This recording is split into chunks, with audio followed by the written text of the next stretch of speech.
अजगर करे ना चाकरी, पंछी करे ना काम, दास मुल्लों का कह गए सबके दाता राम। लाइनमैन साथियों, शिफ्ट अटेंडेंट साथियों, जेई साथियों जो लगने वाले हैं, तो साथियों सबसे पहले आप जैसे कि थंबनेल पर देख रहे हो कि एचएससी एएलएम ऐसे जेई की रेस में electrical polytechnic diploma holder BTech qualify candidate कितने हैं, कितनों की संख्या हो सकती है। ठीक है साथियों, तो इसको लेकर कैंडिडेटों के मन में कुछ लोग फैला रहे हैं भ्रम कि ये 2000 हैं, ये बीटेक पॉलिटेक्निक वाले हमने वोटिंग करवा ली 5000 हैं, कुछ वोटिंग नहीं करे तो 8000 होंगे। तो साथियों प्रूफ देखकर ही आप खुद डिसीजन ले सकते हैं कि डिप्लोमा डिग्री वालों की संख्या कितनी हो सकती है। तो आइए हम आपको प्रूफ दिखाएंगे कि डिप्लोमा डिग्री वाले, और एक लाइन आपने देखी कि दोस्तों इतिहास गवाह कि कैंडिडेट विदेश से नहीं आए थे। तो वो कौन से कैंडिडेट हैं वो प्रूफ के साथ दिखाता हूं। और दोस्तों प्रूफ देखने के बाद भी आप नहीं समझ सकते तो आपकी अक्ल को भाई माइंड वॉश कर रखा किसी ने। ठीक है, तो चलिए ये शुरुआत।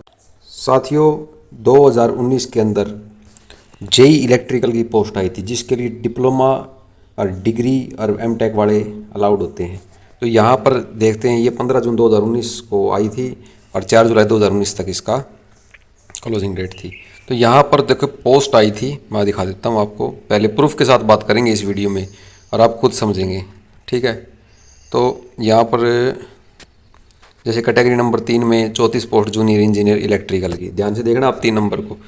फिर और यहाँ पर ये भी देख लेना कि 3 year diploma in electrical engineering और बीटेक इन इलेक्ट्रिकल इंजीनियरिंग। ठीक है, अभी उसके बाद फिर 6 नंबर पे भी इसमें सिविल की साथ में अलग से हैं, लेकिन 6 नंबर पे इलेक्ट्रिकल की हैं। ठीक है, और 9 नंबर पे फिर इलेक्ट्रिकल मिलेंगे 2 पोस्ट। ऐसे मिलाकर इनकी कैटेगरी नंबर अलग अलग है, अलग अलग डिपार्टमेंट अलग अलग थी। तो इसके अंदर कितने लोगों ने पेपर दिया था 2019 के अंदर हरियाणा के एचएससी के अंदर, तो चलिए ये देखते हैं। तो ये रहा साथियों डाटा, मेरा खुद का बनाया हुआ नहीं है, एचएससी की साइट से आप देख सकते हैं। ठीक है, जूनियर इंजीनियर इलेक्ट्रिकल का है। ठीक है, एचएससी ने खुद निकाला था, खुद मतलब पब्लिश किया था। ये देखिए 3 नंबर पे भी इलेक्ट्रिकल थी, 6 पे 9 सारी इलेक्ट्रिकल की हैं 35 तक। ठीक है, तो यहाँ पर आपको सीरीज़ देखिए, बिल्कुल शुरुआत से दिखाते हैं।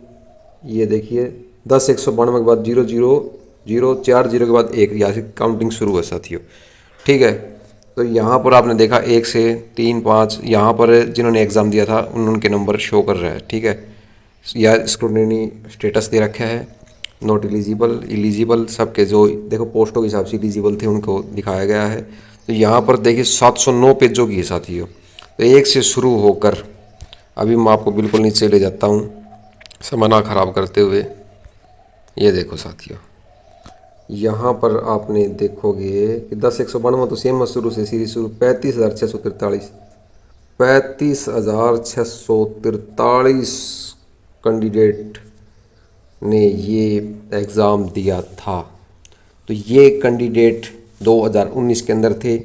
अब उसके बाद आपको पता है कि अब सीईटी का मेंस सीईटी क्वालिफाई किया है। ठीक है, ये कैंडिडेट ऐसा तो नहीं है कि कहीं विदेश से आए थे और फिर वापस चले गए, जिसके अंदर आईटीआई तो एलिजिबल ही नहीं थी, आईटीआई तो अलाउड ही नहीं थी। सिर्फ डिप्लोमा और बीटेक एमटेक वाले बंदे इसके अंदर थे, वो भी इलेक्ट्रिकल ट्रेड के। तो 35,643 कैंडिडेट ने ये 2019 के अंदर पेपर दिया था। और अभी ये तो है नहीं कि सारे गवर्नमेंट जॉब लग गए, इनमें से तो जो लगे थे वो लगे थे। अभी मान लो 35,000 का भी डाटा लगा लेते हैं, 35,000 आदमियों ने अभी इसके अंदर से सीईटी का भी पेपर दिया होगा। ठीक है, सीईटी का एग्ज़ाम भी तो कैंडिडेटों ने दिया होगा, तो वो कितनों ने पास कर लिया होगा। अब आपको पता है साथी, डिप्लोमा और बीटेक वाले कोई मूर्ख आदमी तो है नहीं, इंग्लिश मीडियम से पढ़े हुए हैं, काफ़ी नॉलेजेबल हैं। तो सीईटी में क्वालिफाई का पास करना उनके लिए कोई बड़ी बात तो नहीं है। 35,000 में से कम 25,000 कैंडिडेट तो ऐसे हैं, 25 नहीं तो 20 मान लो, क्योंकि यहाँ हम सिर्फ मान ही सकते हैं, जैसे माना मूलधन 100। तो यहाँ पर 35,000 कैंडिडेटों के अंदर से हम 20,000 कैंडिडेट ने तो क्वालिफाई किया। और अब आप ये कहोगे ऐसा तो हो नहीं सकता, ये क्वालिफाई नहीं कर सकते। तो भाई ये क्वालिफाई नहीं कर सकते तो फिर और कैसे क्वालिफाई करेंगे। तो 20,000 कैंडिडेट ऐसे हैं जो अभी सीईटी क्वालिफाई मिलेंगे आपको, सिर्फ डिप्लोमा और बीटेक वाले। और ये आंकड़ा, ये वीडियो इसीलिए बनाई थी कि दोस्तों हमने वोटिंग करा ली 2000 से, हमारे को तुम्हारी वोटिंग से क्या फ़र्क पड़ता है साथियों। लेकिन जो लीगल आंकड़े हैं जो HSC ने प्रोवाइड कर रखे हैं कि इतने कैंडिडेट हमारे में बैठे थे और उनके नंबर भी हैं, ये भी नहीं है कोई खाली छोड़ रखे हैं, सबके नंबर भी इन्होंने एग्ज़ाम दे रखे है। ये देखो कोई एक बच्चा तो मैंने दिखा दो कि जो जिसने एग्ज़ाम नहीं दे रखे है, उस सारे के सारे उन्होंने नंबर इनके शो कर रखे हैं। तो ये एग्ज़ाम में बैठे थे, सीधी ही बात है। तो और आप खुद चेक कर सकते हो इस चीज़ को।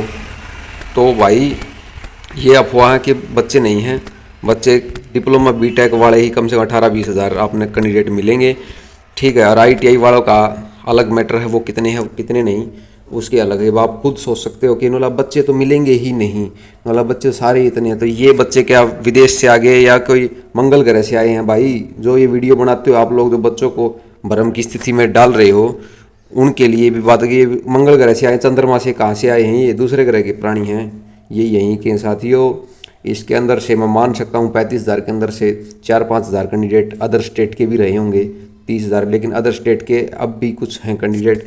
तो 18 से 20 हज़ार कैंडिडेट हैं जो CT क्वालिफाई हैं, जो पॉलिटेक्निक बीटेक वाले हैं। ये नया आंकड़ा मैंने एनालिसिस के साथ आपके पेश किया है, और अब भी आपके समझ में नहीं आता तो भाई आपका माइंड वॉश कर रखा है। और देखो सच्चाई का सामना आपने करना पड़ेगा, और ये ज़्यादा दिन दूर नहीं है। नाई की दुकान पर जाके ये कहो मेरे बाल कितने बड़े हैं, तो भाई जजमान आपके आगे आएंगे बाल काटने के बाद कितने बड़े थे। तो ये एग्ज़ाम आपका होने वाला है, और होने के बाद आपको पता लग जाएगा, ठीक है साथियों। तो नेक्स्ट Gen 1 वीडियो देखने के लिए चैनल को सब्सक्राइब करना ना भूलें, ठीक है। तो धन्यवाद, नमस्कार, राम राम।